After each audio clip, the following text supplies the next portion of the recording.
अव्वल तो इज़्ज़त और मोहब्बत का कोई मुकाबला ही नहीं, लेकिन अगर कभी दोनों में से किसी एक को चुनना पड़े, तो इज़्ज़त और फिर इज़्ज़त, हर बार इज़्ज़त।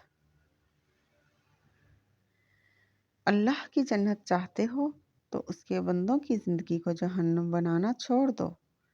यही दीन का खुलासा है।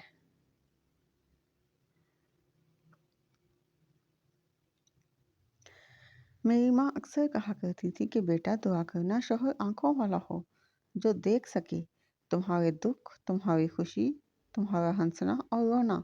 बहुत से लोग आंखों वाले होते हैं, लेकिन देख नहीं सकते। बीवी के मामले में अंधे हो जाते हैं। वो शौहर हो जो तुम्हें देख सके। दुआएं तब असर करती हैं जब इन्हें सब्र की मोहर लगा दी जाए। और सब्र ये नहीं कि अल्लाह पाक से मांगना छोड़ दो, बल्कि सब्र तो ये है कि लोगों से कहना छोड़ दो।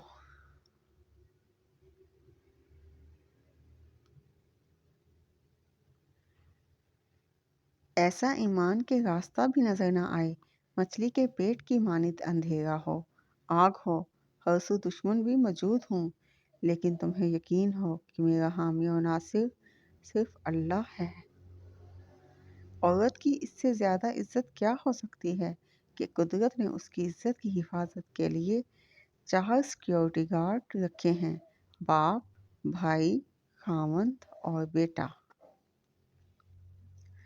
इंसान जब जिंदगी के इम्तिहानों में से गुजरकर पत्थर हो जाता है, तो कोई दिल दुखा भी दे तो बुरा नहीं लगता। पानो कुत्सिया। किसी को इतनी तकलीफ मत दो कि वह इंसान अपनी तकलीफ का इजहार रो कर करे। अगर उसने अपना मामला अल्लाह ताला की ज़ात पर छोड़ दिया, तो फिर एक एक आंसू का हिसाब लेगा, क्योंकि वो ज़ात अदल करती है।